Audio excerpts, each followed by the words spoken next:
Hi guys, Arthur here from Homeowner DIY. Guys, this is your quick tip of the week. So when it comes to a water heater, you should flush it out at least once a year, more like twice a year. So I installed this water heater back in June 2025. This will be the first time that this water heater is being flushed out. Guys, check out the description for the overview for an electric and a gas water heater. I cut the water heater open so you'll be able to see on the inside what the water heater looks like to understand why this method works. But with that in mind, what we'll do now is the tools list. Or this is the tools list for this job. So depending on your water heater, you may have a small brass drain, which you'll need a small flathead screwdriver, or you may have a big plastic one with a circular wing, like a wheel. If you have the plastic type, you don't need a flathead screwdriver, but if you have the brass type, then you're gonna need a small flathead screwdriver to open and close the drain. And then a garden hose. Now, if you have a floor drain, if the house is newer and you have a floor drain, you can probably just use a washer hose, a 3 or 4 foot washer hose to drain out the water heater. In this case here, there's a shower nearby, but if you don't have a shower and you have to run your hose outside, you're gonna need something longer, so here's our washer hose. But guys, this is the tools list for this job, so let's flush out this water heater. Alright, the first thing is I'm going to take off the cover. This is our drain valve. So just a standard garden hose will get hooked up to it.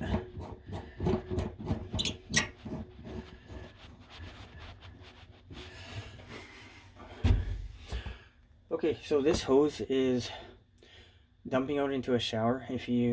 There's no floor drain here, this house is too old. If there is no floor drain, go into a shower or outside. Okay, first thing that we're gonna do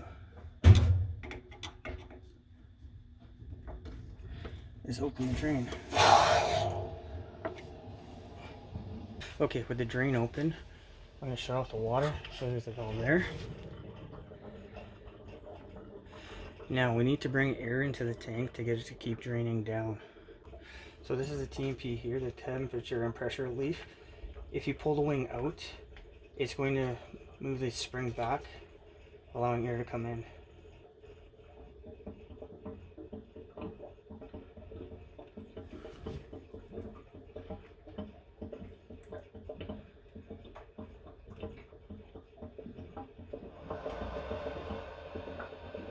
So we'll give this maybe 5 or 10 minutes just to drain this down a little bit.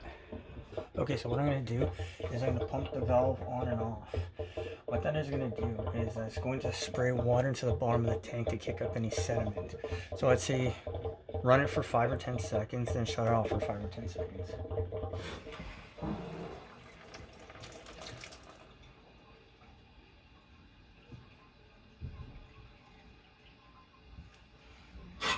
Okay, shut it off.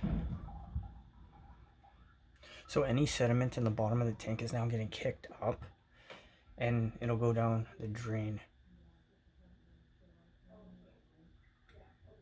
So I'm going to turn it on again for about 5 or 10 seconds.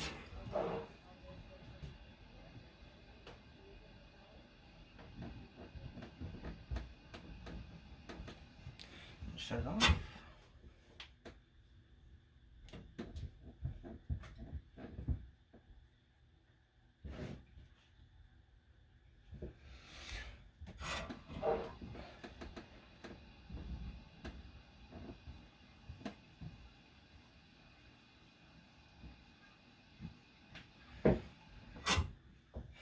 And what I would recommend is do this for maybe 3 to 5 minutes and keep checking the end of your hose. Depending on how often you flush out your water heater, you could have a lot of sediment, you may have none. Also depending on where you get your water from.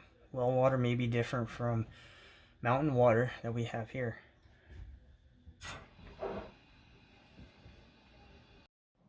So this is meant to be a quick and simple way just to kick up the sediment or anything in the bottom of the tank to get it to go down the drain. This, of course, will not guarantee that you're going to get everything out, but I think this is a better way to do a DIY power flush instead of just opening the drain and then having the sediment that is near the drain flow out of the tank. Keep pumping the valve, you're allowing pressurized water to kick up any sediment, and hopefully that will work itself towards the drain.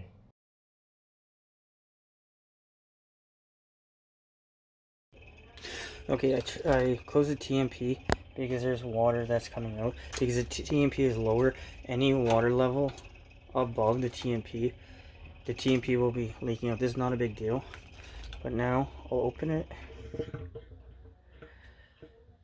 Okay, so now we have a vent, and by pumping the valve, what that's going to do is just going to keep giving the very bottom of the tank shots of air. Sorry, I meant shots of water. Okay, I flushed out the tank, so what I'm going to do is close the drain valve.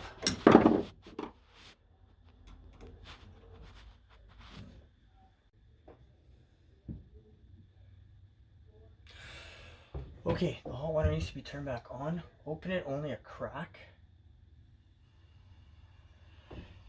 And it's also a good idea to open a faucet somewhere else, because remember, the water level is down, so we need to refill the tank. By leaving a faucet open, it's going to push the air out of the tank that was introduced when the TMP was opened. Now the hose can be disconnected and just allow the tank to fill up.